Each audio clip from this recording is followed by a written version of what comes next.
started by congratulating Tanzania for introducing and rolling out the system so fast. He explained on approaches that may be used in establishing e-procurement and the scope and objective of e-procurement toolkit. That's the one which he concentrated. The paper that followed was strategies for implementation of MAPS, the methodology for assessment of procurement systems. This presentation was done by Mr. Kumar of African Development Bank.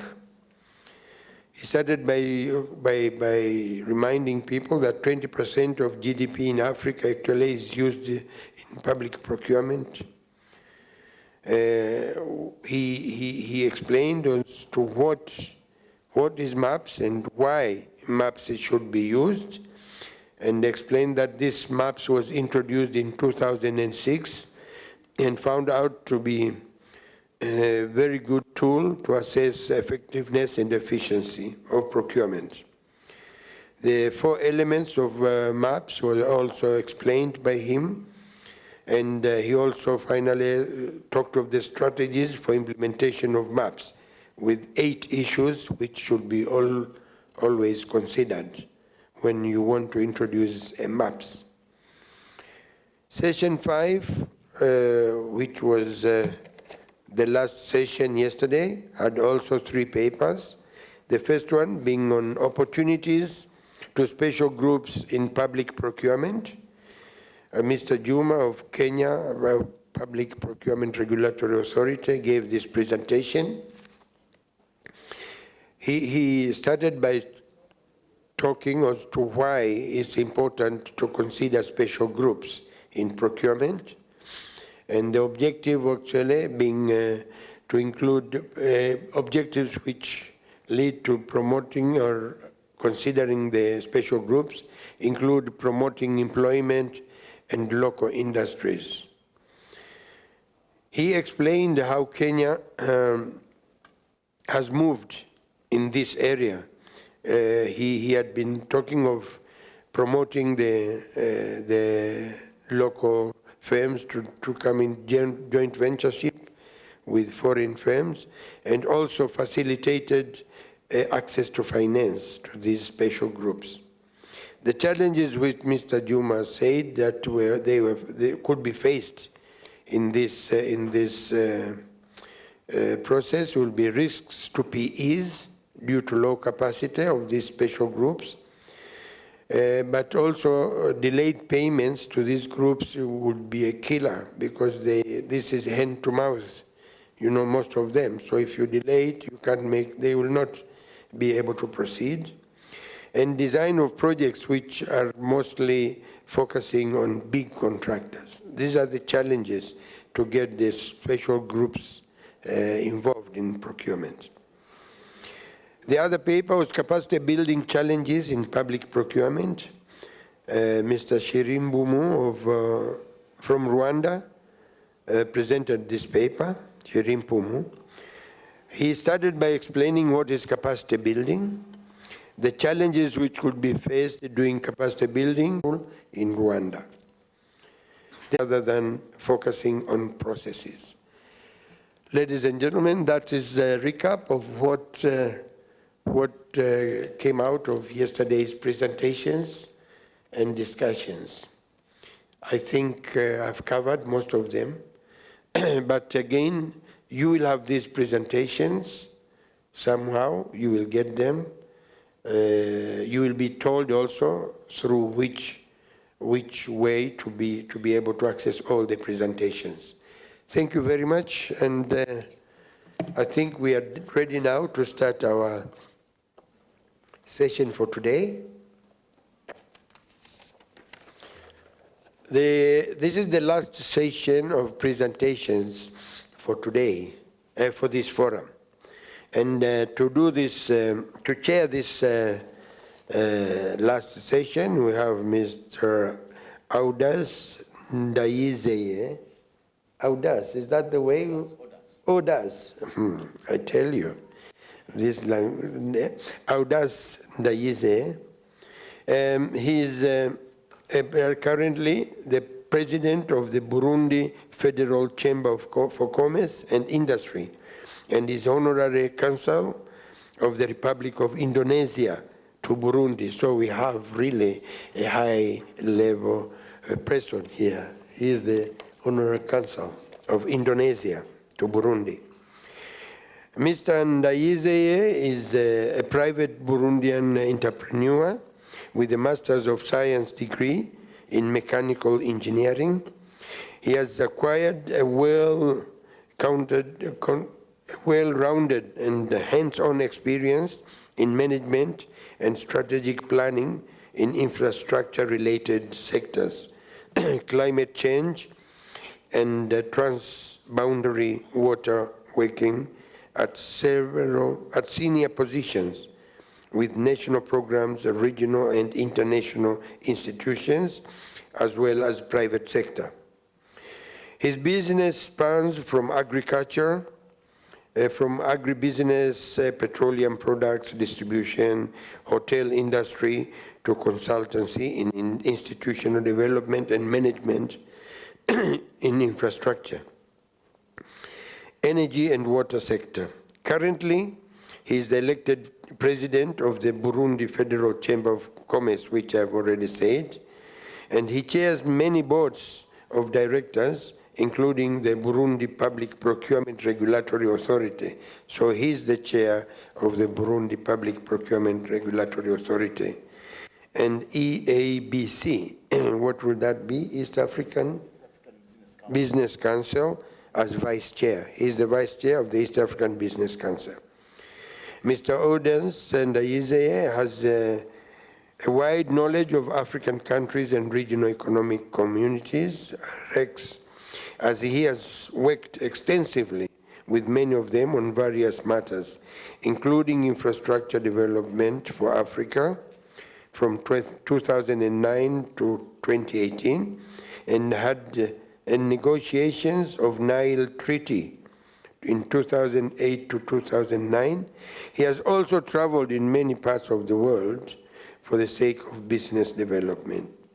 He has actually, as I said, a master's degree in science in mechanical engineering, and he has also a degree on Bachelor of Science in Mechanical Engineering from Tripoli, Libya. The other one, the master's degree, was obtained from the University of Iowa in Iowa City, USA. Can we please welcome Mr. Ndayizeye to proceed and chair this session? Karibu sana. Now the chair is yours, sir. Thank you, Master of Ceremony, for the good presentation and for the recap. I think now our memory have all the matters covered during the last 2 days. Now, for the interest of time, let's go straight to the next presentation. That's a contribution of public sector for effectiveness of public procurement system. Yeah. Sorry for interfering, but I've been told that any of the representatives of those institutions, firms, organizations which have supported the organization of this forum, that's the sponsors, supporters. If any of you here from those institutions, kindly please go to the Secretariat room for 1 minute, and you will come back to the forum. They want to know who is here, which of the sponsors' representatives are with us. Sorry for that, Mr. Chairman. Yeah, okay, yeah, sponsors are very important because there is even a slot for them at the end of this session, so it's good for them to be registered so that they can also be given the floor. Now, our presenter is Mr. Anthony Muhina. Mr. Anthony Muhina is a result-oriented professional. Currently, he works as a procurement manager in Tanzania Private Sector Foundation. But before that, he was a procurement officer for Tanzania Agricultural Development Bank Limited, Dar es Salaam, Tanzania. That was from June 2016 to June 2019. Then before that was the supply officer at Attorney General's Chamber, 2013 to 2015. And then I think he started his career as a supply officer at the Attorney General's Chamber from March 2010 to 2013. So you can see that he has really acquired sufficient experience to talk about the contribution of private sector for effectiveness of public procurement system. He holds Master of Science degree in procurement and the supply chain management and from the University of Dar es Salaam. So please welcome Mr. Anthony with a big applause.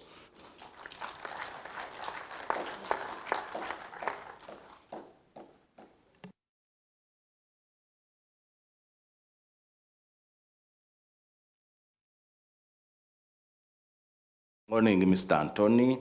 You have 30 minutes, so you can take over and make your presentation. Thank you. You have the floor.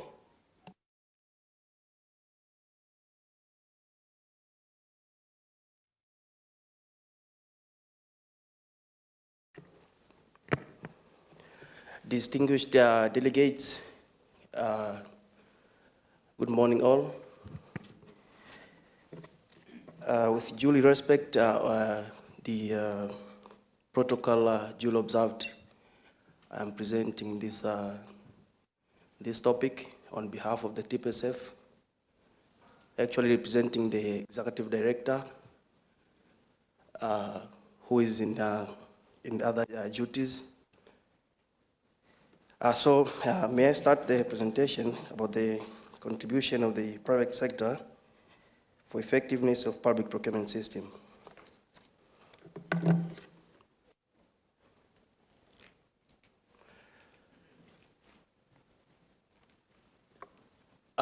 My presentation will have an outline of the 5 basic bullets as they can be seen. First of all, we have an introduction of key concepts of the theme. Then we'll have the public procurement system in the context of Tanzania. Thereafter, I'll present on the indicators of effective public procurement system. And then this is the core topic of the day, which is the contribution of private sector for effectiveness of public procurement system. And then we'll have the concluding remarks. Modern procurement practices, as defined by Robert Davis, consider that modern procurement practices have 7 important features, which are automations in public procurement process, transparency in procurement, engagement of suppliers and service providers, inventory optimization, digital contract management, focus on total cost of ownership and not price. And we had this yesterday, the last presenter who presented on about the total cost of ownership, or the TOC. And finally, it should have appropriate level of control. Now, with this context, the modern procurement practices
It also promotes innovations and encourages environmental and social sustainability through effective procurement policies and practices.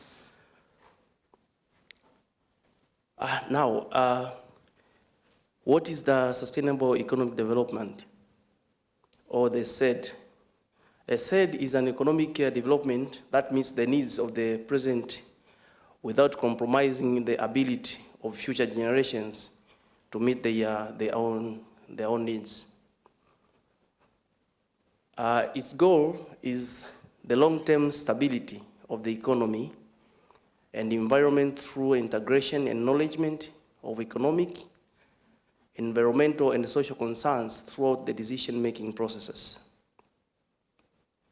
Therefore, the public procurement should be associated with the sustainable public procurement, which focuses on promoting sustainable development in a country. It is also associated with the process whereby the public organizations meet their needs for goods, services, works, and utilities, while at the same time achieving value for money on a whole life cycle and reducing negative impacts on the environment. Now, what is the public procurement system in Tanzania, in the context of Tanzania? The public procurement system in Tanzania is regulated by the Public Procurement Act 2011, actually is amended in 2016.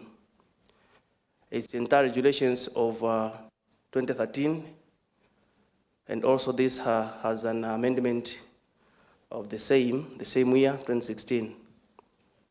The local government authorities, tender boards, establishment and proceedings regulations of 2018, as well as other sub-legal and sector-specific acts, which all spell out the rules and procedures of public procurement activities in Tanzania.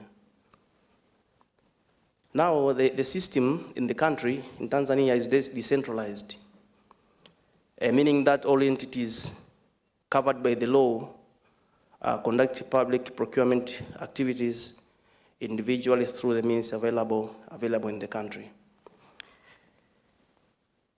The public procurement system involves practices and the processes that are used by public sector organizations to acquire goods, services, and works from third parties, which means suppliers, through adhering to legal and regulatory frameworks to achieve public interests. And this is, it includes the money spent by the public sector to provide key services directly to the citizens. That is according to the author, SARFO 2011.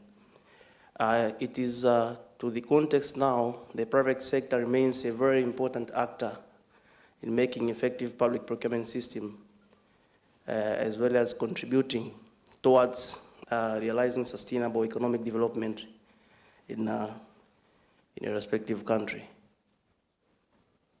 Now, the ways through which the private sector contributes towards the realizing an effective public procurement system includes the following, meaning that what the private sector is doing in ensuring the public procurement system is effective in the country. The first one is building capacity support. That is addressing the capacity gaps in public organizations, particularly a knowledge gap towards implementing effective public procurement system. The other one is supporting trainings, workshops, and joint training sessions between the private and public procurement staff, both technically and financially. Also, the private sector is the #1 champion towards the championing the ethical in public procurements. Now, one of the challenges facing effective public procurement system in many countries is domination of unethical behaviors in procurement processes. Now, the private sector has significant contributions on promoting effective public procurement system in fighting against corruption, malpractices, and the other irregularities. As the previous presenters who they have been speaking about this, the malpractices in the public procurement system, and how the procurement practitioners have been blamed on this corruption and the malpractices which are happening during implementation of procurement activities. As and also witnessed the guest of Hannah, Honorable the Deputy Minister, who just gave us the statistics of how long our country has gone through these corruption and the irregularities. So various measures have been taken, as witnessed during the opening ceremony the day before yesterday. Therefore, the private sector works jointly with the public sector in fighting against corruption, malpractices, and the irregularities in public procurement process, in order to facilitate sustainable development in the economy. The other one is supporting reforms in public procurement, and this one is done through policy dialogues relating to legal and regulatory reforms to support modern public procurement, which promotes efficiencies, value for money, and the quality service delivery in the economy, which in combination all have positive impacts in bringing sustainable economic development. Also, it plays an important contribution in providing inputs in reforms process of public procurement frameworks. It further provides adequate support in convening various meetings with the aim of getting inputs for supporting reforms that embrace modern procurement practices in support of sustainable economic development. The other one is honest participations in public-private partnerships, the PPP frameworks, whereby it contributes towards the procurement process with wider competition in better price, quality, and the timely delivery of services, which further promotes or contributes to sustainable development in the economy. The private sector collaborates with the contracting authorities at all levels within the public procurement system in contributing towards enhancing a modern public procurement, as well as promoting sustainable development. The other one is designing and the adoption of automations in public procurement. Now, the private sector has a very significant role in designing and adopting automations technology in public procurement processes. As we have witnessed, now we are implementing the TANEPS, that is the e-procurement system in our country. And now it's just the contribution of various actors from the private sector collaborating with the public in implementing the system. Therefore, with this designing and the adoption of automations, procurement leads to transparency, efficiency, cost-effective, and significantly achieves value for money in the procurement system. It also provides feedback on implementations of public procurement frameworks.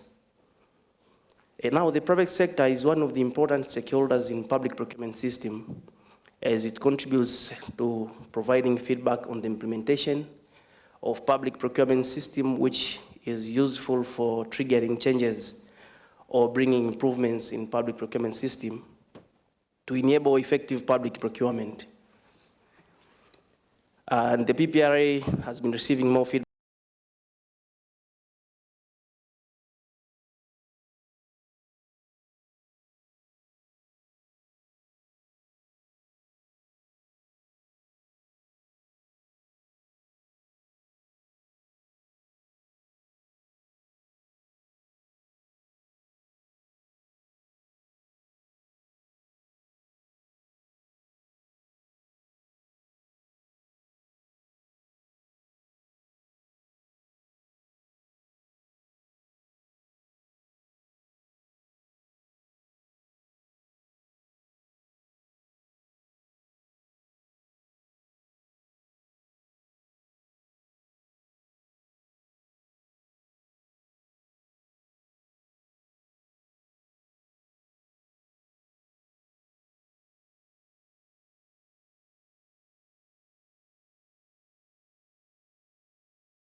and the presentation was very clear.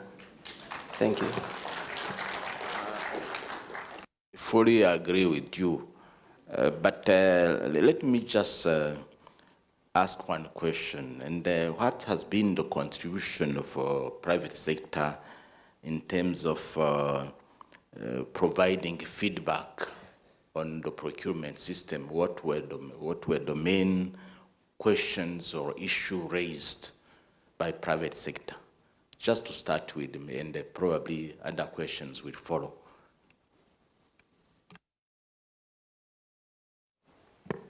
Thank you, Mr. Chairman. We have been invited in several forums and the policy dialogues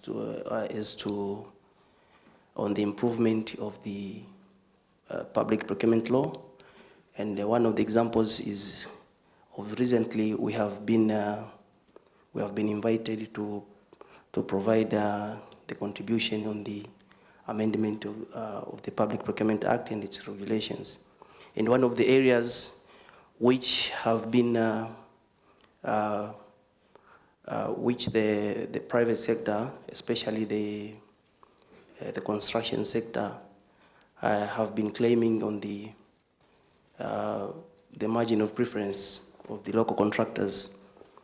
Now the current Public Procurement Act spells out the threshold of 10 billion to local contractors. And now, during the actual implementation of the various procurement works, we see that even the Chinese giant companies being given, and even the works of the value of 5 billion or 2 billion, whereby the local contractors are left away. So we have been championing this, and we have been telling the government on the importance of this, adhering to the clause of on the margin of preference, and then it was positively taken. Fortunately, even the contributors to the forum declared that they'll have to at least to increase the threshold and also restrict the participation of foreign contractors to participate in those tenders which the locals, even the locals can just do. Yes. I saw a hand over there, please. The first in front.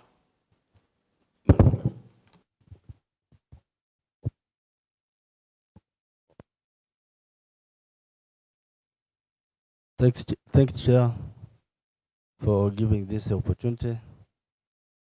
Maybe I have been looking for before, but you didn't see me. But first of all, my name is Vincent Stephen from TPA, particular Tanzania. My colleague. Okay, let me, Chair, congratulate first the presenter. Has good presentation to us, but I have maybe few comment to him. We did not see if the private sector, how it was mandated, the mandate of by law, how it can contribute, and how can maybe their contribution, how is acceptable to the government and to the private sector. And I did not see in a particular examples how has been participated to, maybe has mentioned corruption and whatever in procurement and manufacturers. As you see, our colleague from Uganda demonstrated about, maybe we've seen several examples. They presented ghost works has been, maybe that's how the West Brewers they did, as maybe I can see you should maybe demonstrate something which have been done by examples, which make a contribution or effective to the public procurement. Thank you. We take, there's also a hand in front, yes. Thank you, Chair, and thank you for the presenter. I'm Engineer Sylvester Mayunga, PPRA Tanzania.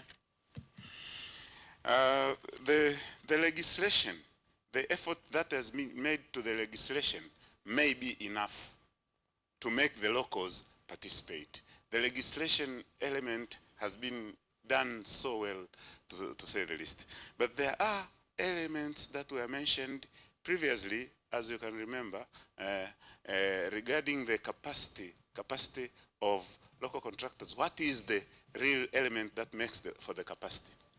Cash, the payment, timely payment issue. If I have a project of 9.9 billion, it's less than 10 billion, and I want it done early, but I don't have all the money, and I am not daring enough to say that I don't have. So what am I going to do? What is the easiest way to hide this weakness? Is to take some of his banks behind him and everything so that he finishes. And that's where the Chinese gets in. In fact, the use of, and very unfortunately one nation dominates it, but the use of Chinese contractors has turned into a method for Chinese banks to lend the Tanzanian government's money in the name of contractors, in the impersonation of contractors. You see, because the Chinese contractor will have all the bonds, all the guarantees, everything, and the lines of credit guaranteed to him. There is no way he will not finish the work on time. But and he has all the facilities, so he can bid low and do it timely. But if I am promised that the legislation tells me that I'll be paid in 28 days, okay, I can double that as a margin of safety as a contractor. I can run with my cash for 1 more month, fine. But when the payment goes to 4 months, there is no way I will keep the same manpower, the same equipment, and the same supplies to the site to make for the pace of the work.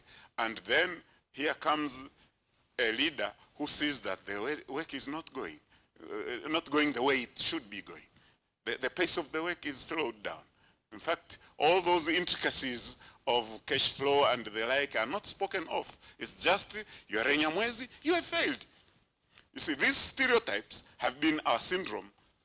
And maybe if we don't dare to change our thinking of stereotyping ourselves, the legislation will do us no much more. I mean, no more good than it has done this far. Thank you. A good point. I think our presenter will respond to it, but registration is there, but where is cash? Take 5 interventions so that our presenter can respond. So next, please.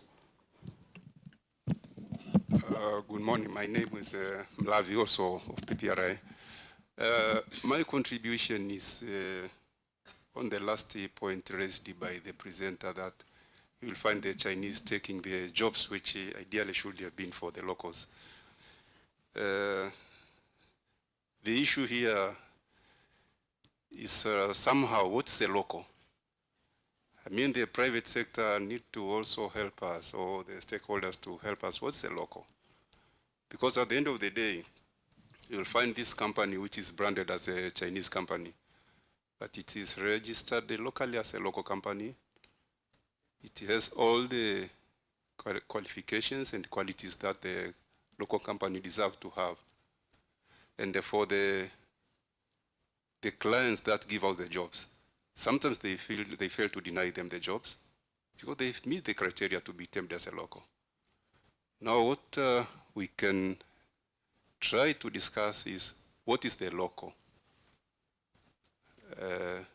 in the context of avoiding these situations where we find the companies pretending a local but draining our money away from the country. Thank you. Thank you. Next. There is a lady sitting behind, please. Thank you, Chair. My name is Hope Moodley, and thank you to the presenter for their presentation. It was very insightful. My question is, as we work towards ensuring there is a common standard like open contracting standard, and the private sector is also collaborating and part of this job, and in this region, as we do our work, noting that the Africa Continental Free Trade Agreement was also signed, how do we ensure that East Africans are as competitive in West Africa, in CEMAC, in SADC, in the Maghreb, and are able to also access business from those ends and be able to be competitive as well? How do we even know what's being put out there in terms of bids? And how are we also ensuring our own region is gonna be accessible to others on the continent? I'm saying this in the spirit of our Africanness. Thank you. Yes, there is far behind. I see a hand there. Thank you, Chair. The presenter has shared that the private sector has to play a role in fighting against corruption. Please, please. Sorry. Why don't you introduce first yourself? My name is Sano from Rwanda, from Transparency International Rwanda. So I would like to know how is the private sector mobilized to fight or to denounce corruption. As we all know, it can impede the effectiveness of the public procurement system. So as the main beneficiaries of the public the tenders, how are they mobilized to denounce it and also report it, especially here in Tanzania? Thank you.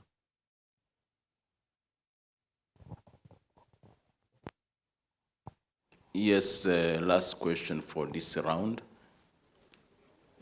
Please. Thank you, Chair. I'm Nelson Paul from Tanzania. Mine is the comment and the contribution to the presentation. What I can see in the private sector, based on my experience, there is a missing gap of the opportunities. The private sector to know the opportunities stipulated in the law. For instance, here in Tanzania, Public Procurement Act and its regulations has a lot of opportunities of which the private sector, they may utilize them and work and keep on moving. But they are not using such opportunity. They are not aggressive enough to utilize the opportunities. For instance, I may say, the law gives the room for those special groups, but the special groups are allowed, and yet they are not aware about what the law says and what the law gives the opportunity. They are not aware about it. Also, the law gives the room for the regional preference, but you may found the tender is advertised in national. Why the regional-wise contractors or suppliers, they're not aware about the opportunities stipulated in the law. So what I can comment is as TSPF to keep on building capacity to private sectors to know the areas in the law which they can utilize effectively and aggressively. Also, I may say that the private sector need to ensure that either local contractors or suppliers, they know their rights. Because we have experienced sometimes someone may find their contractor at the site and clearly speak out that from nowadays you are bad to work in maybe in a certain region. So I think the private sector need to be aggressive enough and understand their rights based on the law. Thank you. I think there are many contributions and some questions.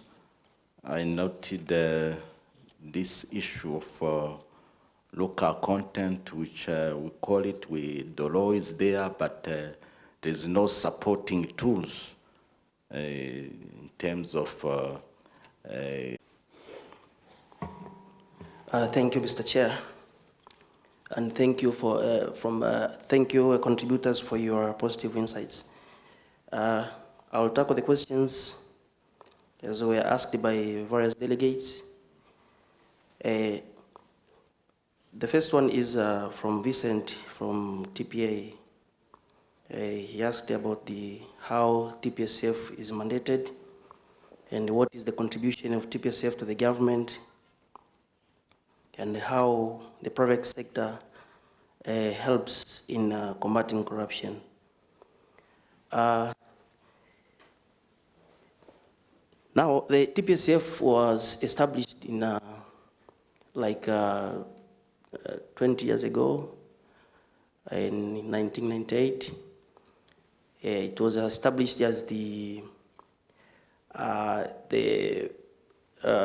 apex body of the private sector, meaning that it represents the private sector raising their voice to the government, and also bringing the working closely with the business communities, raising their various concerns and their anything that they could need to the government. Now, how it contributes to the government is that, for instance, we have this the TNBC, the Tanzania National Business Council, of which the chairmanship is on the President of the United Republic of Tanzania, Honorable Dr. Magufuli, whereby TPSF organizes all business organizations and communities. TPSF brings them together to discuss some various issues, such as the tax policies and the various fiscal matters that are related to the business. Now, the private sector brings all the business communities together so that they can just address issues pertaining to business. Also, TPSF is participating in the East African Business Council, the EABC, whereby it does the same. And the EABC, fortunately, is having it has its representatives from Tanzania, and here in Arusha also they are having their offices. And currently they have been conducting a meeting. I think it's ending today, whereby the member states of the countries are meeting to discuss various issues pertaining to business, to the East African community. Now, on the matter of corruption, as I said earlier in my presentation, is that TPSF, one of their roles is providing advocacy. We do conduct advocacy and various stakeholders meetings with different stakeholders pertaining to various issues, which are continue building capacity and encouraging our contractors to participate in these works, main tenders. They should have, or they should seek enough capital, which will enable them to compete more with the foreign contractors, in order for them to increase their competencies.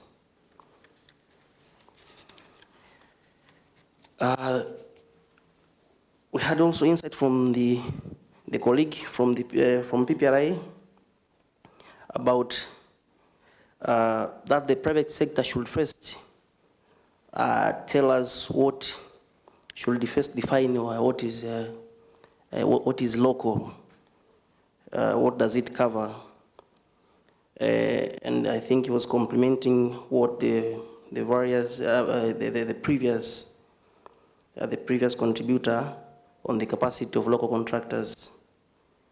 Now I think there is more to be done on this issue, on addressing this matter. And the big issue here, I think, is building capacity to our local contractors and to encourage them to have enough capital and manpower necessary to participate in various tenders. The other one is the question from Madam from Kenya, I didn't catch her name well, but she asked about how do we ensure that the East African member states benefit from various opportunities. I think, as I said earlier, currently we have the East African Business Council. This forum provides the member states with equal opportunity to meet and discuss various concerns as pertaining to businesses and opportunities which are available to the member state countries. So I think with this we should put more emphasis, or we should encourage each other, the member states in the region, to participate in various opportunities which are available. My colleague from Rwanda also, I think he asked about how does the private sector mobilize to denounce corruption. As I said earlier, the TPSF plays an important role on advocacy. We conduct various stakeholders meetings on matters which pertain to corruption and how to combat the same. So we as private sector play an important role in ensuring that we support the efforts which are made by the government in addressing the corruption and the malpractices issues. So we are the champions on addressing the matter. The last one was the contribution from Paul, Nelson Paul from Tanzania, that we as the country, we have the missing gap on the opportunities which are available in the country, and we are not aware. This is very true, and with the introduction of TANEPs, now we need to build capacity and create awareness on the importance of participation in various opportunities. Previously, when we had this with the manual procurement system, many bidders were discouraged to participate due to various reasons. And now the introduction of e-procurement can enable various, even those who are just in remote areas who could not access or have who miss a physical presence, they can just bid where they are. So the introduction of TANEPs is just a platform for our bidders and contractors to participate in various opportunities which are made available. Also, he contributed on that TPSF should build the capacity on its roles and be aggressive in promoting the roles it plays to the country or to the government. And this is very true, as TPSF is a #1 stakeholder to the government. And it's even to the parliament in addressing some issues which pertains to various issues which are raised. Otherwise, thank you for your insights and positive contributions. We still have some 2 minutes according to the program of this session. So if the master of ceremony allows, we can take another round of 5 questions. Otherwise, in fact, we started even late, so we can have this additional time. Yes, as people are also still thinking, those who are traveling this mid-morning and afternoon today, please go now to report at this period. They'll be having some transport to take you now. to the airports. Thank you.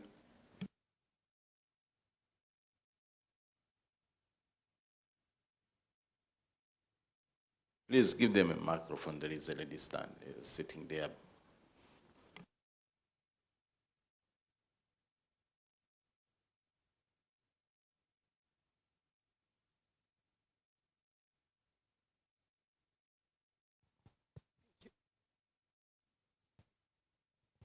Thank you, Mr. Chair. I am Mercy Mwihava from Rural Energy Agency from Tanzania. I had a question which you had responded to already, so I'll have just an opinion.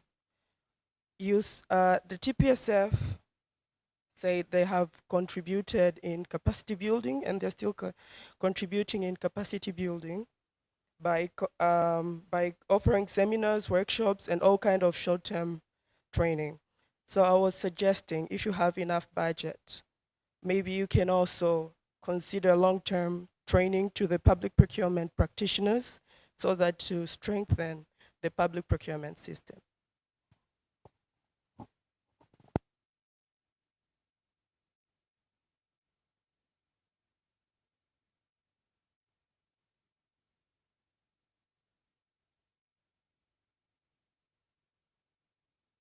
I don't see other hands.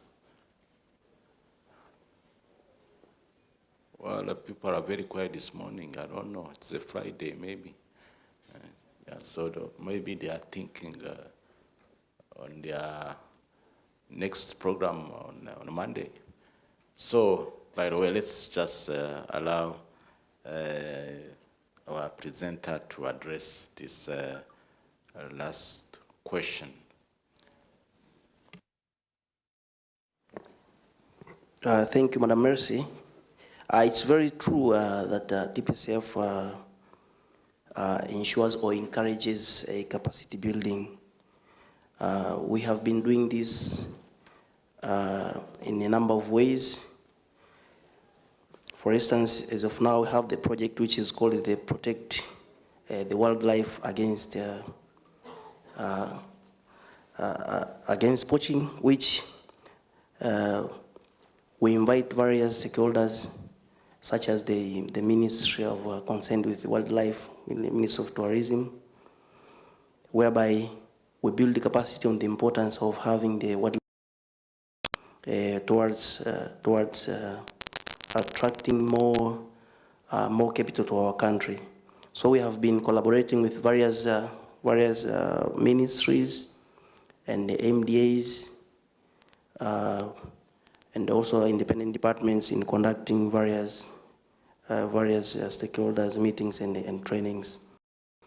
As you have said that if you have enough budget to build more capacity on public procurement system, I think we'll liaise with the PPRA on how we can just handle this in order to disseminate more knowledge to the public procurement practitioners.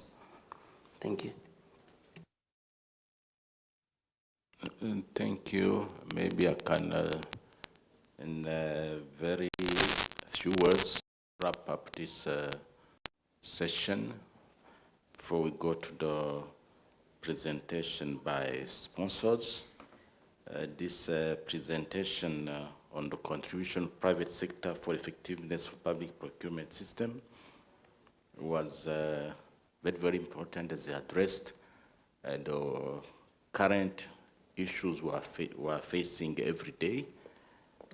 We discussed about capacity of locals and the definition of local, who is local, who is non-local. Although the law takes care of those locals, but we don't have supporting pillars, because in terms of cash, because local is facing every day the problem with cash. It doesn't have enough strength to contract a loan from the bank. And then there's the issue of accessing to regional markets, and some of the opportunities are not well communicated. So there's the issue of communication. And there is also this issue for denouncing corruption and how the system can be put in place, how is it effective, and also probably those whistleblowers, it is also to be protected, because if a private sector denounces corruption, maybe he may get a problem with the people who are being affected by those actions. And of course, in the business, we have always to promote ethical behavior, because we cannot do business without ethics. So there's also this issue of providing funds for long-term training. Training has to be, it's a continuous process. So those working in that important sector, which is the procurement, has to be trained. Even some of the behavior related to the lack of, pertaining to ethics is probably due to the lack of training. So we need to have professionals in the area for public procurement. So once again, thank you for giving me this opportunity to chair this session. Thank you, Mr. Anthony, for the presentation. You deserve a big applause, please. A big applause to Anthony. And now I'll hand over to the Master of Ceremony to continue with this business.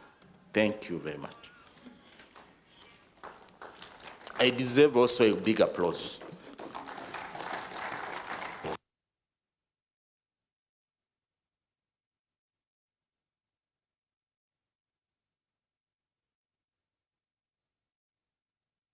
Well, thank you very much, Mr. Chairman, for the chairing, and the presenter for being timely, and for everybody else to contribute to this presentation. Can we give the hand of applause again to the chair, please? And thank you again. We will proceed now with the next issues, and which, according to the program, we have a session when the sponsors, supporters of this convention, will come and say a few words. These were very important for the success of this convention, of this forum.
Suffer occupational injuries, that is accidents or diseases, and which arise out of their employment or in the course of their employment. And for those who pass away, unfortunately, then we compensate their dependents. And mainly to fulfill this noble role, we, oh gosh. Is this the only slide? No, no. Why is it not moving? Okay, to fulfill this role, we have given ourselves a vision. Our vision is to be a role model in provision of workers' compensation services in Africa. I know there are people from Burundi, Rwanda, Kenya, Uganda, Southern Sudan. We want, as years go, then you come to Tanzania and learn from what we are doing. Currently, we are doing very well, I can say. For those of you who are from Tanzania, this is our third year. We have since started paying compensation services. And how do we achieve this vision? Is to ensure that we mitigate all social and economic impact of occupational accidents and diseases to all their employees, their families, and their employers. We don't want anybody to suffer or fail to feed his family as a result of encountering occupational accident. And we must make sure, we are making sure that we provide the adequate and equitable compensation in a sustainable, transparent, and efficient manner. For this to happen, there are some roles or stakeholders who should fulfill their role. The main stakeholder is employers. There are a number of roles, but I'll only mention 3. One is to ensure every employer registers with the fund. So as an employer, if you're here or you go back to your employer, ask him, have you registered with the Workers' Compensation Fund? The second very important role is to submit contributions. Are they contributing on time? And this is 1% for private sector and 0.5% of public sector of their gross salaries, of all their employees. And the third role, which I have to say today, it's giving notification to the fund for all occupational accidents, diseases, or death, so that the fund can pay compensation. And we have made the life of our employers and employees very easy by ensuring that all these main roles, they can be accessed online. We want you, as you sit here, in the comfort of your office, whether in a golf course, you can register with the fund, you can manage employees who are within the register of the fund, you can submit contributions, and also you can make notification 24 hours a day, 7 days a week. So there's no reason why employer should fail to comply with workers' compensation requirements, because we have made your life very easy. In terms of registration, you can sit in your office or just go out there through your mobile phone. You can register the company. You can print your registration certificate. You can reduce number of employees or add new employees online. You can add any detail of your employees just from your office. Also, you can submit contributions. Do assessment, take 1%, 0.5% of your employees, come up with a computation, how much should be paid to WCF, generate a control number, make payment, print your receipt from your office. This system is connected with the government electronic payment gateway. You see, but you can also get your statement of contributions from the time you joined the fund up to the last time you contributed. So the life has been made very easy, and when I'm saying we are role model, envisioning to be role model in Africa, this is what we mean, that providing services at the proximity of your fingertips, I can call. With your mobile phone, you can all do all these things. And unfortunately, when an accident happens, you can submit the notification for accident online. Just from your office, or as you are sitting here, you just go to our portal, then you make notification. And once you make that notification, within 5 minutes, then somebody will respond and confirm that your notification has been received. And once you have the notification, you can go to any hospital. Let's say the person requires medical treatment. Any hospital in Tanzania where NHIF cards are accepted, AR cards are accepted, strategies, or any insurance company you know, which is providing medical services. You can get medical services through Workers' Compensation Fund account. But apart from that, you can also go to any major hospital. All the referral hospitals, regional hospitals, we have service contracts with all those hospitals. Then you can get all the services without doing anything, just going online, give us the notification, confirmed, print, take that one to access medical services. But also now to pay compensation, as you continue receiving medical services, you can submit all the supporting documents. The identification for the employee, you can submit all the medical reports which are required for assessment. Just like employee has got a permanent disablement, then you do the assessment. And you can continue monitoring online the progress of claim processing. You'll be getting notifications, alerts that you are supposed to submit this thing. And your relationship person will be contacting you until the payment is made. And once the payment is made, you'll be notified online with an award letter. So you can see we have made your life very easy, providing services without necessarily coming to workers' compensation offices. You can just come and say, oh, thank you, I really appreciated your services. So get started now using online services through visiting our portal, which is portal.wcf.go.tz. Or you can just go to our website and then go to online services. You can access all these services. Asanteni sana kwa kunisikiliza. Is it mandatory for workers to join the compensation fund? Sorry, I asked that for the sake of all others, you know. Thank you very much for giving me again this opportunity. Yes, as I said, Workers' Compensation Fund is mandatory for all informal employers in Tanzania, being private or public. As I said, private sector, they contribute 1% of gross salaries, and public sector 0.5% services. For foreigners who are working in Tanzania, if you stay in Tanzania for more than 12 months, then you must also, your employer should also register you to Workers' Compensation Fund. Thank you. Thank you very much. Thank you very much for the explanation about the fund and of course encouraging everybody to join. Can we move to the second sponsor, HIVOS? HIVOS, please come and tell us about your organization.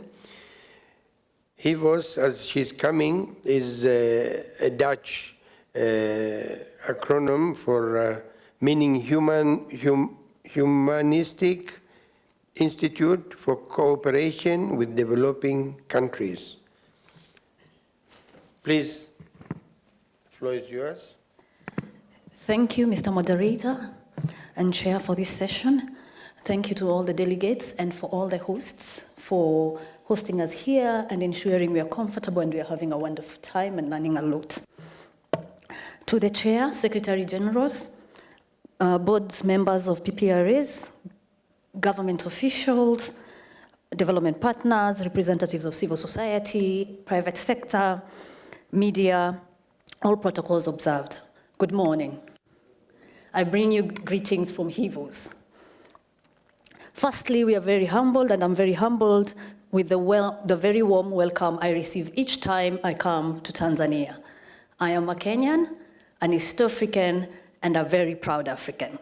I really appreciate your warm welcome, the Tanzanians. HIVOS recognizes all the commitments and efforts and steps being taken in terms of advancing and opening up contracting in the region. HIVOS is simply an international organization that supports inclusive governance and a green planet, which we think and we believe needs to be handed over in very sustainable ways, in a very sustainable format to our future generations. Our slogan is simply People Unlimited. People Unlimited, meaning we invest in people and we invest in planet sustainability. HIVOS believes in multi-stakeholderism, and our belief can be demonstrated and evidenced in our support for both the supply side and the demand side of open contracting. We partner with civil society, media, opinion leaders, private sector, and government to co-create sustainable solutions to very persistent problems, and also to ensure that our societies are inclusive. For this particular conference, we have supported 24 delegates, and those delegates are from the subnational government, civil society, and private sector. They come from Nigeria, Ghana, Kenya, Uganda, Tanzania, Malawi, Zimbabwe, and the Netherlands. So we've been having a lot of conversations and we've all learned. All our delegates have been very, very appreciative of how warm and how conducive the environment has been to engage with each one of you, with all the speakers, and during the coffee times, lunch programs, and also at the gala dinner yesterday. We really, really appreciate, and on behalf of all the delegates, I want to say thank you to all of you. The delegates also did note that they want to come back. Some of them told me they wanted to come for a trip, and I was told to say thank you to the Tanzanians for organizing the afternoon session we are going to have, because they really wanted to go and see these animals that East Africans talk about all the time. So we are very glad that was done. Thank you so much, even to the sponsors who sponsored the afternoon session for today.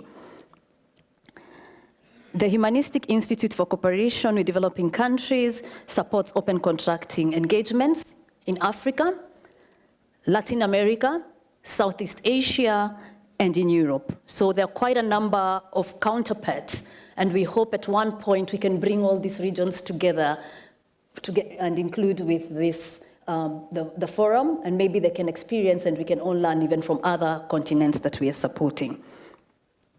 These initiatives are supported through two major vehicles or initiatives that we call the Open Contracting Program, which I manage here in Africa, and I have counterparts in the other continents, and the local open contracting initiatives called LOCI. LOCI is supported from funds from the World Bank, and it actually ensures that we are also supporting subnational governments to have engagements with the civil society and private sector in the subnational level to advance open contracting. And that's how we brought the subnational governments we came with in our delegation. So we reaffirm our commitment and our support to open contracting and advancing transparency and integrity in public contracting. Thank you all for your insightful and very constructive deliberations and debates. It was a pleasure learning and listening to each one who presented and all those who had interventions and also the sideline engagements. To our Tanzanian hosts, twasema asante sana kwa ukarimu wenu na mbarikiwe sana. My name is Hope Muli, and I am here if you need to talk to me later. For the Swahili people who cannot say Hope Muli, my name is Tumaini. And for the Francophones who find that difficult, my name is Esper. Thank you. So, well, we have heard about her from her, and I believe everybody of us now knows this organization. Can we hear now from GIPSA, the Government Procurement Services Agency? GIPSA? 2 minutes, please.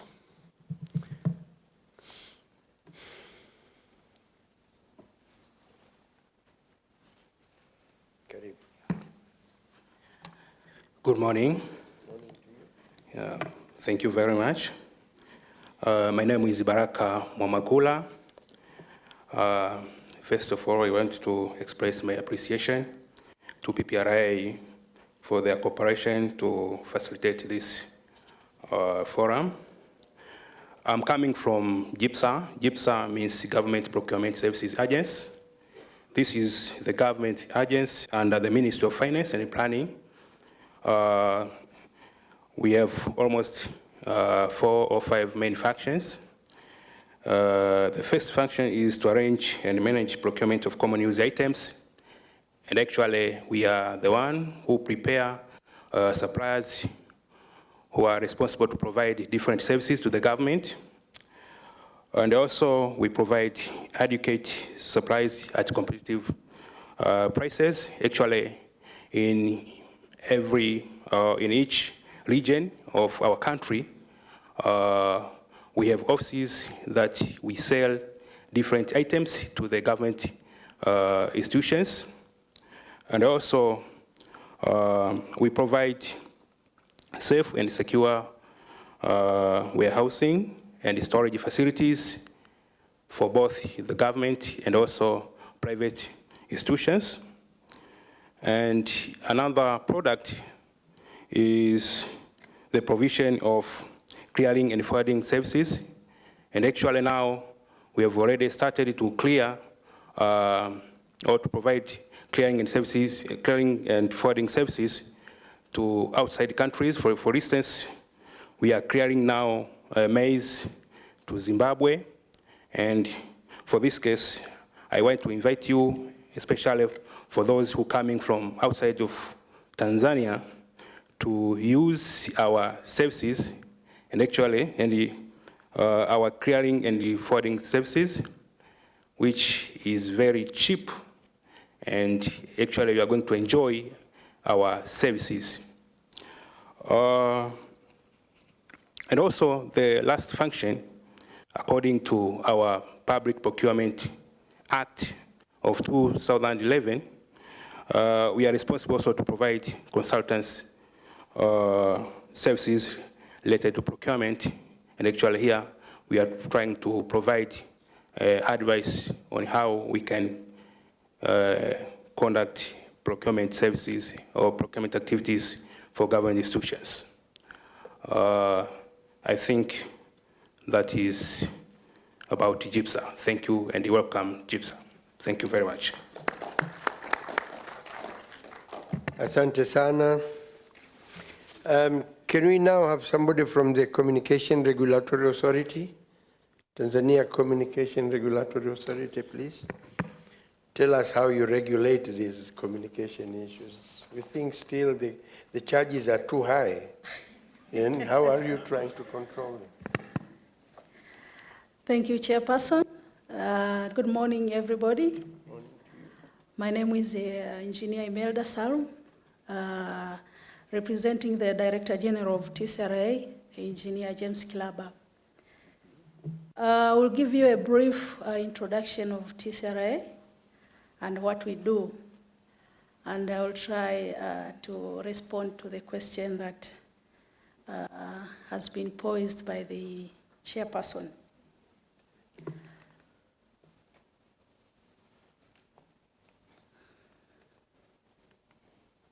So we are a government institution which was established by the Act number 12 of 2003, and we are responsible for regulating the communication sector in the United Republic of Tanzania.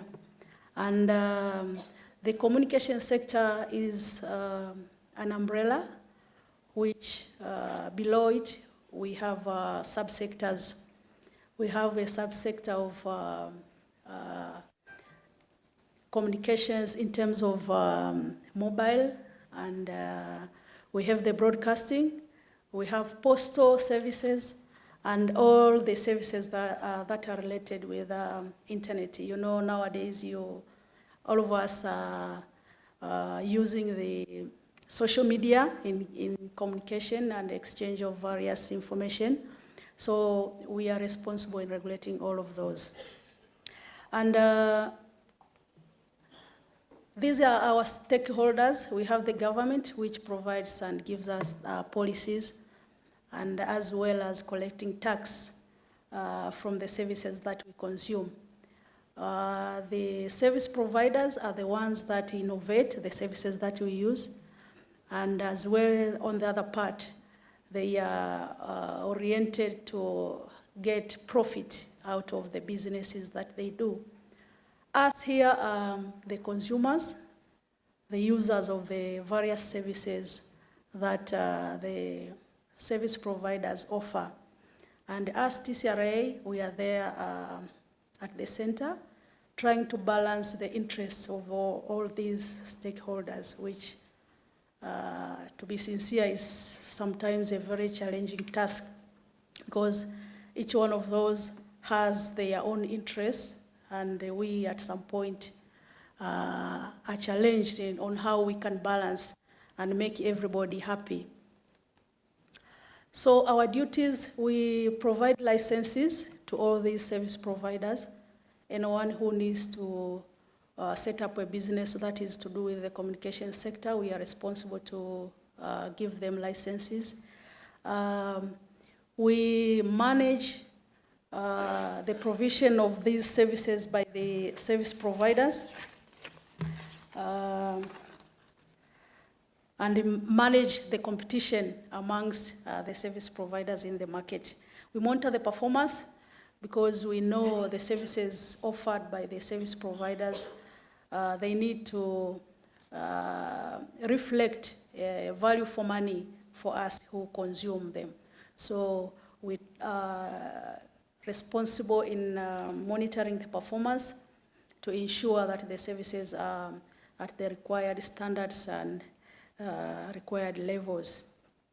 We set standards for the devices and the services that the stakeholders offer because we believe that in order for us, the consumers, to enjoy the services, there are to be standards for the devices that we use as well as for the services that the service providers offer.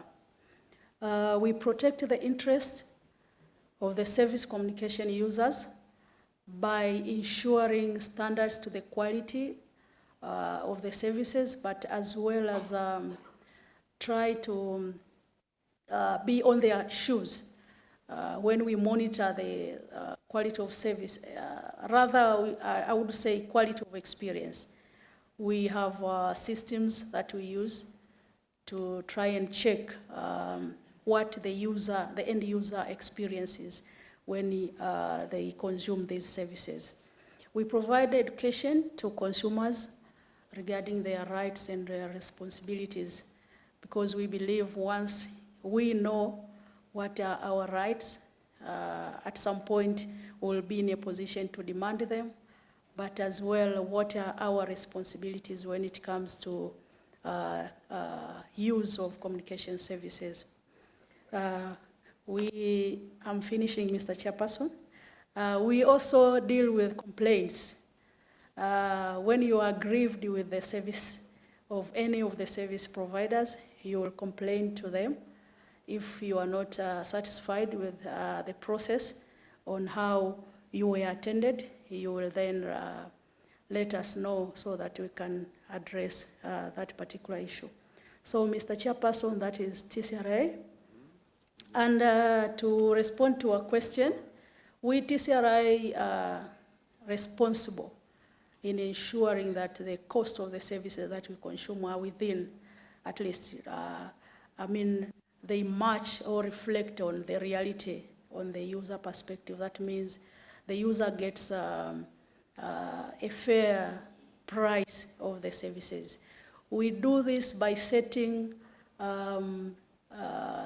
prices for the different services, and we do it in a span of 5 years. In 2017, we came up with a determination, which is a cost for service providers, mobile service providers, that are guided on how to charge the consumers of these various services. So in a span of 5 years, we would project each year what is the cap of the price for the various services. And these service providers, they will be guided by those rates that we set. Okay. Thank you very much. Thank you very much. So please hand to the lady. Do we have somebody called Philemon here from Kenya? Can you raise your hand, please? Philemon? Philemon? No? Okay, thanks.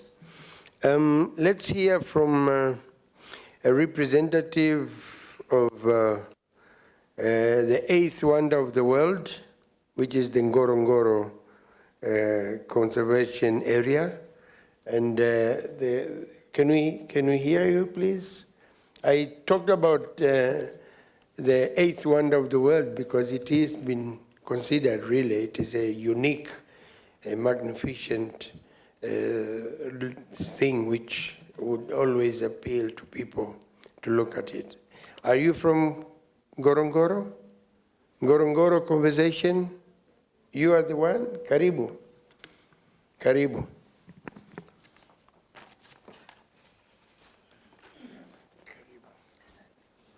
Thank you. My name is Elizabeth Malia.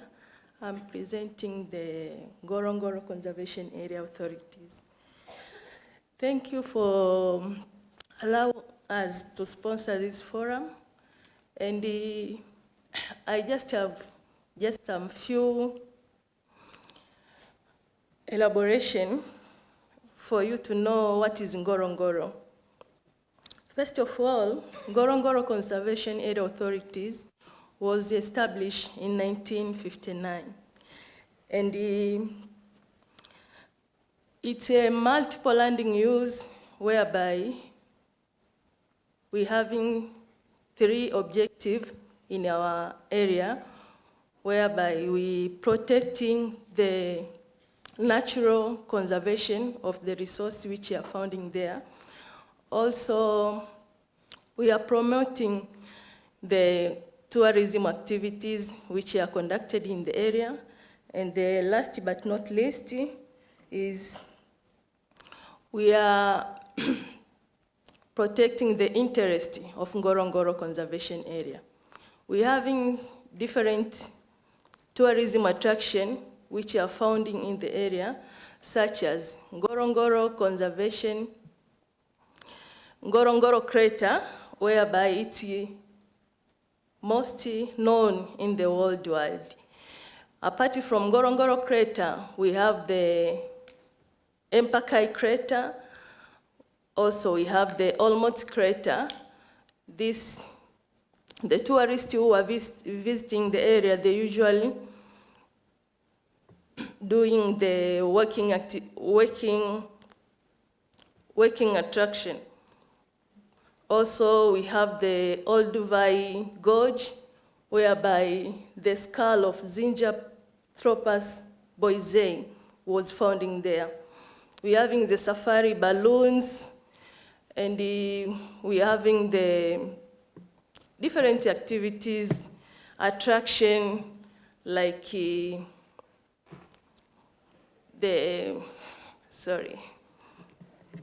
let's see.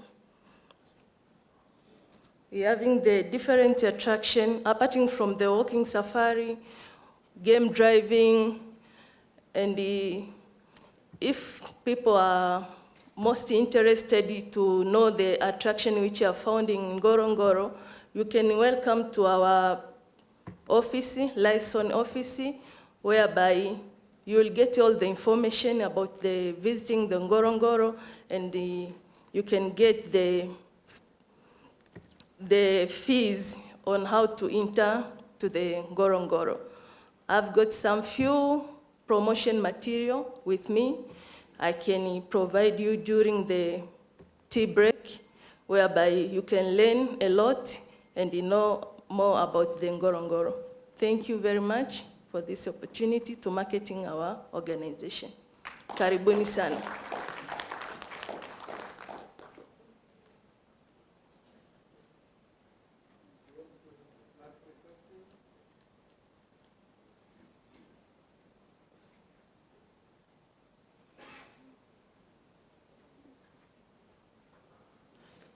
Yes, please.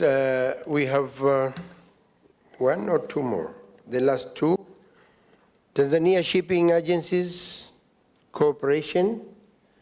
Tanzania Shipping Agencies Corporation, please. And the last one will be Arab Contractors in the Dwells Engineering. Get prepared for that. These are the last 2 presentations, and that will be done for this morning session. Karim. Good morning, dear delegates. Good morning to you. My name is Emmanuel Chua from the Tanzania Shipping Agencies Corporation. I'm coming here to tell you a little more about the corporation. The Tanzania Shipping Agency Corporation was established under the Tanzania Shipping Agencies Act number 14 of 2017 and began its operation in 2018. It was established, and among its role is to provide the role of maritime administration, regulate maritime sector, and facilitate shipping business and carry out shipping agency business. It has three main strategies related to the core functions, and these are to enhance maritime transport services and regulatory role, to improve maritime safety, security, and improvement of maritime environment, and to conduct the shipping business services. On behalf of the corporation, I'd like to thank PPRA for having this opportunity to give a hand and support the happening of this event. And I hereby making a call to all of the PEs to take this opportunity once requested to give a hand and support events like this so as to improve and uphold our profession. Good morning. Thank you very much for extending that request on behalf of the organizers of these forums. We will finish now with the last of the sponsors. Of course, there are more sponsors, but others the representatives are not here. And the last one will be from Arab contractors. Can you please come to...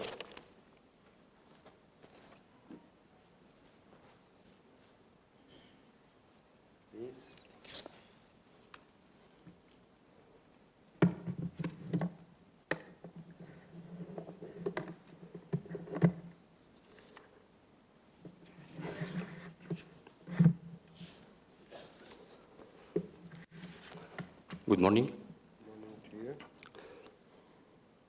Thank you, Mr. Chairman. Good morning, ladies and gentlemen. My name is Wahdan, and I'm representing El Swedi Electric and Arabcon, the joint venture who is establishing the Julius Nyerere hydropower plant. Actually, yesterday I made, during the gala dinner, I had the honor to have a small presentation or a small speech about Arabcon and El Swedi Electric. So I would have something different today. I have a small speech, and then we have 2 videos to know more about the project and what we do. First of all, on behalf of Arabcon and El Swedi Electric, as well all Egyptians, I would like to thank you all for giving us the honor to be here today among our brothers and sisters, helping each other to seeing our dreams come true and life. We highly appreciate East Africa community efforts, taking steps forward to enhance the members' countries' economy and population life. Today, and during the last 2 days, we have witnessed one of these efforts. Most of us had to fly hundreds and even thousands of miles away from homes and families to attend this honorable forum and to add value to the community. However, our mother, Africa, and our big family, African people, deserve more and more and even more. Ladies and gentlemen, we at El Swedi Electric and Arabcon believe in that. Africa shall be developed by African. And here we are, giving hand in hand and shoulder in shoulder, moving it forwards to see our Africa big family well developed and established. We came here for that, and we will remain until and even after seeing these dreams come true. God bless Africa and African. Thank you, brothers and sisters, and looking forward to seeing you all in next year in another one of our homes in Kigali. Now, we have small videos about the project, but we will start with video number 1, please.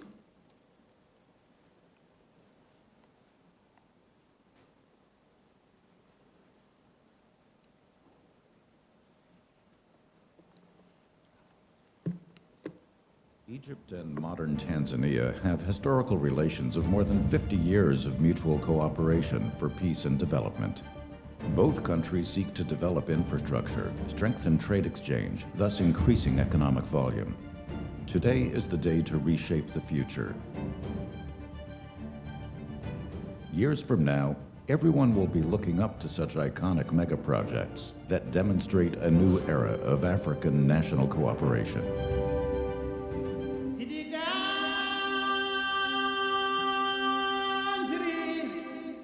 Tanzania is endowed with natural resources. The management and stewardship of such resources are the main focus of the government, with a goal to impact the quality and sustainability of life for the current and future generations, and set Tanzania to be one of the largest economies in Africa. Power generation is essential for modern life. Tanzanian government is planning to exponentially increase the current national grid capacity through the construction of Rufiji hydropower project with the capacity of 2,115 megawatt and annual production of 6,307 gigawatt hour. The hydropower plant will provide reliable and affordable electricity to the Tanzanian people and shall encompass expected future demand.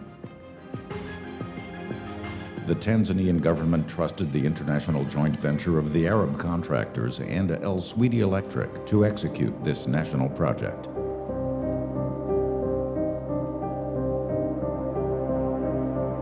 The project will be built across the Rufiji River in the Stigler's Gorge, located in Cellulose Game Reserve. The hydropower plant along the reservoir will occupy 9 vertical Francis turbines, each with the capacity of 235 megawatt, to feed the national grid of Tanzania by 2022.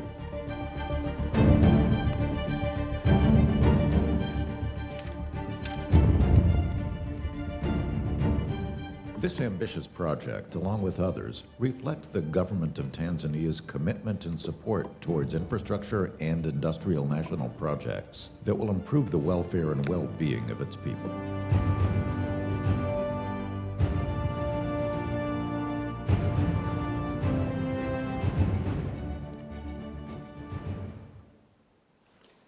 Okay, now we have another video which showing the progress of the project up to now. It's a little bit old, like a few months ago, but it works. Video number 2, please.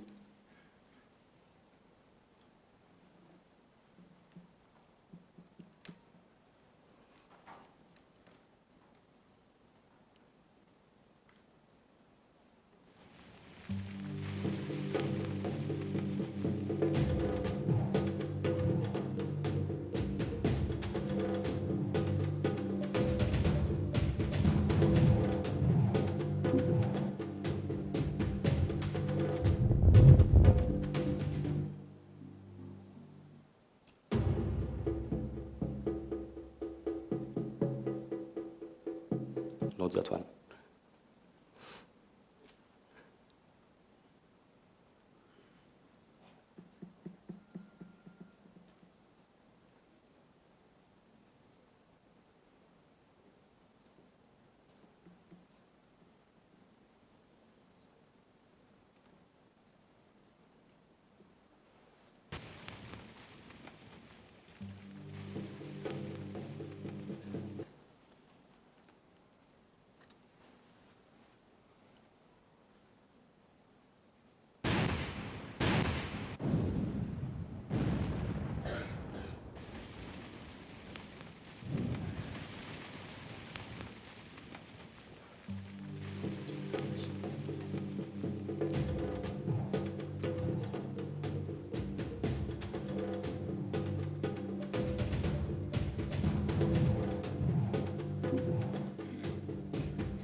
Okay, until we have our second video ready, I can give you a small brief about the project.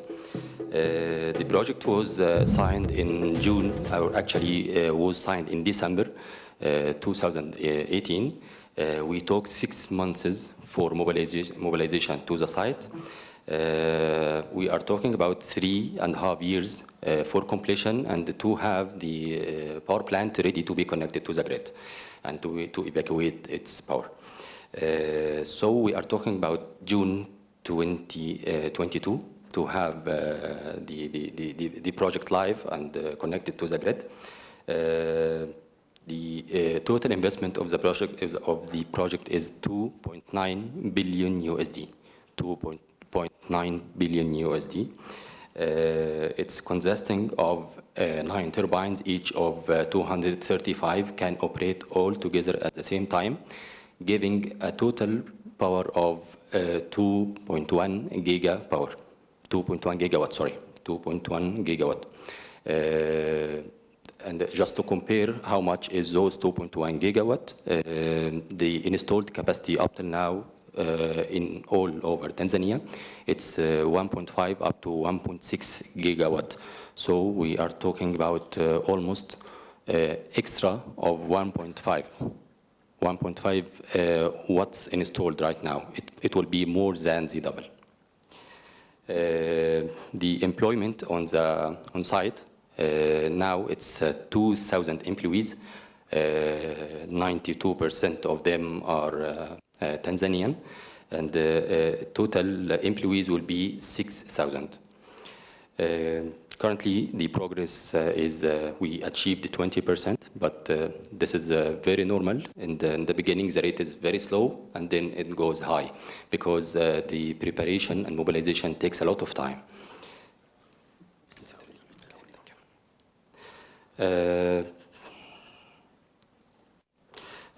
Okay, the two companies we are working on the project is El Swedi Electric and Arabcon Contractors.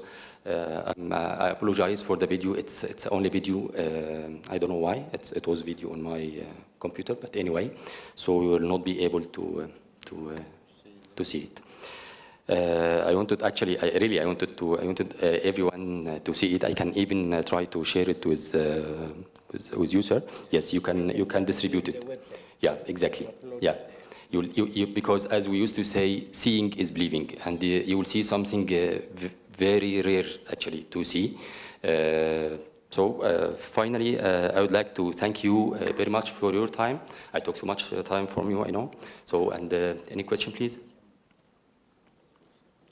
Thank you.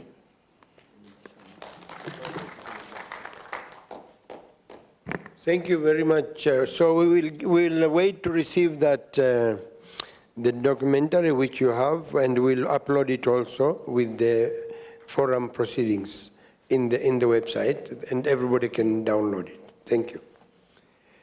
Well, we have to break for tea now, and it's now 12 minutes past. We reconvene here. 20 to 12 for the final session, which will be looking at resolutions from the forum, and that will be it. We will have some announcement about the excursion. We have a difficulty of the weather. The weather is not that friendly. And the forecast shows after 12 hours this afternoon, the chances of raining is 100%. So it might be difficult for you guys to go to the park. But we are still discussing with the park. It should still be there, but we'll confirm that after tea break. If it's not there, we'll organize for something else for the participants in the afternoon. Asante sana, let's go for a tea break now. Thank you very much. Let's give a hand to all the sponsors, please. Yeah.